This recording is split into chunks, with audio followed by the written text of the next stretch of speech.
juga ilmu tarikhnya, begitu pula ilmu akhlaknya, yaitu ilmu tasawuf, yang artinya menguasai berbagai macam disiplin ilmu agama Islam. Itu yang namanya ulama. Ketika kita dengar meninggal, maka kita harus sedih. Kenapa sedih? Karena musibah buat umat Islam. Betul apa betul? Karena cari pengganti ulama yang tadi saya katakan nggak mudah, yang beneran nih. Kadang-kadang kan baru bisa mimpin tahlil dipanggil ustaz. Betul nggak kira-kira? Ya nggak apa-apa deh, jangan girang. Ini ulama yang bener nih. Ya Allah, sedih kita harus. Karena regenerasi ulama itu nggak semudah yang lain. Cari generasi RT, RW, lurah. Jawab yang kompak, gampang nggak? Gampang. Gampang. Satu mati, 1000 ngantri. Betul nggak? Betul. Belum tumbang aja doain, kapan jatuhnya sih itu begitu. Ya. Jadi kalau mengganti pejabat itu gampang. Gak usah dipinta, udah banyak yang standby, udah banyak yang antri. Tapi cari gantinya ulama, Haji Yusuf. Orang lama nih Yusuf. Itu nggak gampang, susah. Makanya kita doakan ya ulama-ulama kita yang masih hidup, semoga Allah panjangkan umurnya. Amin. Khususnya imam besar kita, mudah-mudahan Allah panjangkan umurnya, Allah sehatkan badannya, dan semoga Allah berikan keberkahan dunia akhirat. Amin ya rabbal alamin. Al mautu ya'ti baghtatan wal qabru sundukul amal. Dalam kitab Nashihul Ibad dikatakan al-mautu, kematian itu yakti, datang, baghtatan, mendadak. Jadi yang namanya kematian itu nggak pakai informasi dulu, kecuali orang-orang tertentu mungkin dikasih bocoran sama Allah Subhanahu wa ta'ala. Itu orang-orang khos. Wa yas'alunaka 'anir ruh, ketika orang-orang itu bertanya kepada Nabi tentang ruh, Nabi jawab bahwa ruh itu adalah min amrillah, urusan Allah Subhanahu wa ta'ala. Wa ma utitum minal ilmi illa qalila. Nah ini wa ma utitum minal ilmi illa qalila ini sebetulnya berkaitan dengan ilmu ruh. Tidaklah kalian diberi ilmu memahami tentang ruh illa qalila, kecuali sedikit. Baik ingin mengetahui bagaimana itu ruh, lalu bagaimana posisi ruh, lalu nanti ruh pulangnya kemana, nah itu sedikit ilmu. Coba deh kalau saya mau nanya nih beneran yang hadir di sini, termasuk saya dah, kira-kira ruh ada di dalam tubuh kita ini bersemayam di mana? Kalau jantung kan tahu waktu posisi, betul nggak? Ucus ketahuan, paru-paru ketahuan, empedu ketahuan, roh di mana nyangkut. Nah itu makanya wa ma utitu minal ilmi illa qalila. Makanya gak usah belagu dah, orang gitu ditanyain roh belah mana aja gak usah jawab. Betul atau tidak? Gak ada yang paham kecuali Allah yang tahu. Tapi Allah bisa kasih tahu kepada orang yang Allah mau kasih pemahaman hanya qalilah, sedikit, termasuk kapan mau meninggal. Kalau para nabi, para rasul, yakinlah pasti mereka diberi informasi oleh Allah Subhanahu wa ta'ala. Ya model kayak kita. Mungkin semua yang ada di masjid ini atau yang dengar di luar sana kayaknya nggak tahu tuh kapan mau pulang. Betul? Loh kalau kita dikasih tahu duluan sama Allah nih, 10 hari lagi lu pulang, lu jadi orang soleh terusan. Betul nggak kira-kira? Betul. Ya Allah. Makanya al-mautu ya'ti baghtatan, karena kematian itu datangnya mendadak, maka kita harus menggunakan waktu hidup di dunia ihtiyaton, yaitu dengan cara hati-hati, jangan salah langkah. Betul apa betul? Syukur-syukur dicabutnya ruh kita dalam keadaan sujud di hadapan Allah Subhanahu wa ta'ala. Amin. Amin. Pengen nggak meninggal dalam keadaan sholat? Bagi taklim begini tiba-tiba diambil rohnya, pengen apa enggak? Ada ulama yang lagi khutbah seperti kemarin almarhum Ustadz Yahya Kualoni lagi khutbah Jumat, nyampein syahadat, nyampein sholawat, nyampein ayat, betul apa betul? Tiba-tiba Allah cabut rohnya, nikmat. Naudzubillah min dalik, yang masih pada brengsek, pada badung, kagak tobat-tobat, hati-hati. Takutnya malaikat datang posisi lagi maksiat. Naudzubillah min dalik. Lagi transaksi narkoba modar. Jawab yang kompak, kacau atau tidak? Kacau. Ya Allah. Lagi teler mati, naudzubillah min dalik. Apalagi kalau mati di atas pusar jablay kan kacau. Ya Allah.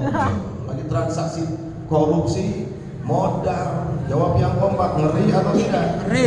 Makanya kata kitab Nashorul Ibad, al-mautu ya'ti baghtatan, kematian itu datangnya mendadak. Siapapun mendadak, kecuali tadi orang-orang tertentu yang Allah kasih ilmu, dia tahu kapan mau meninggal. Enak tuh yang begitu. Lah kalau kita nggak dikasih tahu informasi, otomatis jaga diri, hiasi diri dengan kebaikan, hiasi diri dengan amal soleh, insya Allah. Wasari'u ila maghfiratin min rabbikum wa jannatin 'arduha as-samawati wal ardu 'iddat lil muttaqin. Wasari'u, maka karena kematian itu datangnya mendadak, bersegeralah kata Allah. Untuk apa? Ila maghfiratin, yang pertama untuk mencari maghfirah, mencari ampunan Allah Subhanahu wa ta'ala. 24 jam yang kita lewati setiap hari, jujur kalau kita mau mizan, kita mau timbang, kita mau hisab, kita mau hitung, jawab yang kompak, banyakkan pahala apa dosa? Banyakkan dosa. Makanya kenapa kita umat Islam diwajibkan oleh Allah Subhanahu wa ta'ala mendirikan sholat 5 waktu. Karena dari subuh bangun tidur kita sholat subuh, habis sholat subuh mungkin sarapan, habis itu kita beraktivitas sampai ke zuhur, berapa dosa tuh yang kita lakuin. Akhirnya ketemu sholat zuhur, kita sholat, mudah-mudahan Allah ampuni dari subuh sampai zuhur. Nah dari mulai habis zuhur sampai ke asar cuma 3 jaman, berapa dosa yang kita lakuin. Akhirnya sholat lagi asar, diampunin lagi mudah-mudahan sama Allah. Amin. Asar ketemu maghrib biar kata sejam. Kalau ghibah ceritain orang udah pasti berdosa, betul atau tidak? 1 jam biar kata diguna nggak bener pasti dosa juga. Ketemu maghrib sholat, semoga Allah ampunin. Habis maghrib ketemu isya, nah panjangan dah tuh sampai mau subuh. Banyak berapa dosa yang kita lakukan sampai menjelang subuh. Nanti ketemu subuh lagi, semoga Allah ampunin. Artinya 5 waktu yang kita lakukan bukan hanya saja sebagai kewajiban dari Allah atas penghambaan manusia kepada Allah Subhanahu wa ta'ala, tapi di dalamnya ada nilai maghfirah dari Allah Subhanahu wa ta'ala. Jadi yang dimaksud wasari'u ila maghfiratin, yang pertama pastinya jangan sampai tinggalkan sholat 5 waktu, insya Allah. Yang kedua, biar kita dapat maghfirah dari Allah, kudu ada pintu yang kita lalui. Kalau mau dapat ampunan dari Allah, pintunya adalah tubu ilallahi taubatan nasuha. Kudu tobat kepada Allah dengan tobat yang sesungguhnya. Tobat nasuha itu artinya apa? Menyesali perbuatan dosa yang pernah dilakukan, lalu berjanji tidak akan melakukan kembali.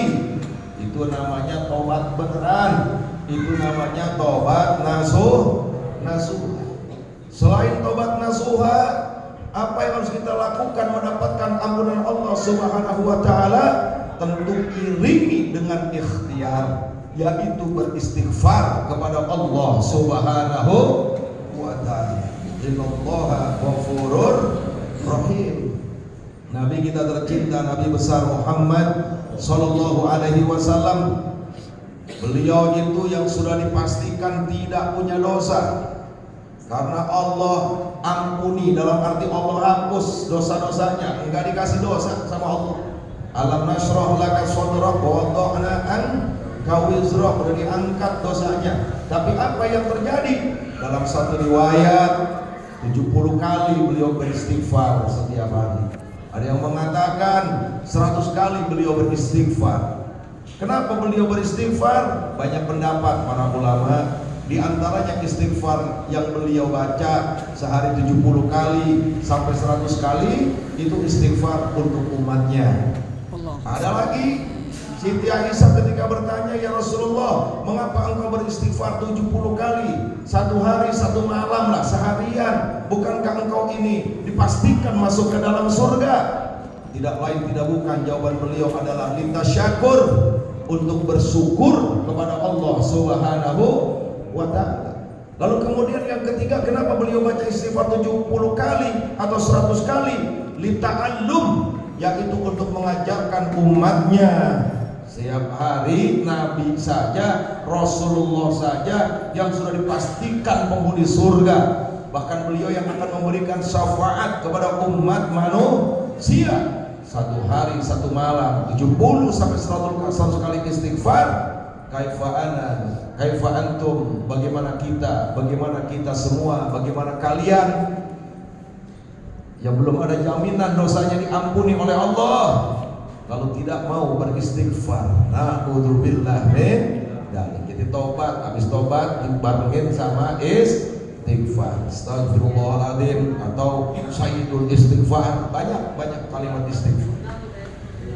Selain itu apalagi setelah taubat lalu beristighfar, iringi juga dengan amal soleh, iringi juga dengan amal-amal kebaikan. Innal hasanat tujlibna sayyi'at, perbuatan-perbuatan baik, amal-amal hasanat, amal-amal yang baik itu bisa menghapus daripada amal-amal yang buruk. Lalu kemudian apalagi yang harus dilakukan selain amal soleh? Gunakan untuk membaca Al-Quran, lalu kemudian bersolawat kepada Nabi kita tercinta, Nabi besar Muhammad Sallallahu Alaihi Wasallam. Apalagi sebentar lagi kita ini akan masuk bulan Maulid. Betul apa betul? Ini kan di penghujung bulan apa nih? Safar. Insya Allah beberapa hari ke depan kita masuk bulan Maulid. Kita semarakan lagi hari Maulid dengan perayaan Maulid Nabi besar Muhammad Sallallahu Alaihi Wasallam. Lalu setelah itu, setelah kita bertaubat, beristighfar, lalu kemudian kita melakukan amal soleh, tentunya di sana ada kewajiban-kewajiban agama seperti sholat 5 waktu, lalu kemudian berpuasa di bulan Ramadan, zakat dan seterusnya. Maka hindarilah perkara yang bisa membatalkan keimanan, yaitu kesyirikan. Innallaha la yaghfiru ayyushraka bih. Allah tidak akan mengampuni dosa orang yang menyekutukan Allah Subhanahu wa ta'ala, kecuali begitu sebelum meninggal dia tobat, mudah-mudahan diampuni oleh Allah. Tapi kalau dia sampai matinya enggak tobat, dia menyekutukan Allah Subhanahu wa ta'ala, membawa dosa musyrik, ini dosa yang sangat besar.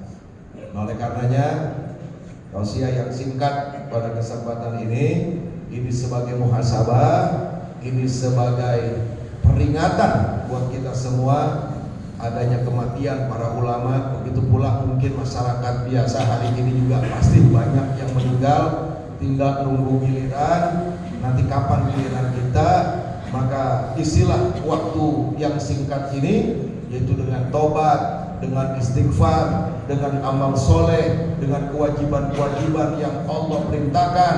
Begitu pula meninggalkan segala kemungkaran, segala kemaksiatan, dan jauhi kesyirikan agar iman Islam kita diterima oleh Allah Subhanahu wa ta'ala. Mudah-mudahan apa yang yang sampaikan al-fakir bermanfaat. Wa minkum. Wassalamualaikum warahmatullahi wabarakatuh. Waalaikumsalam. Maulaya salli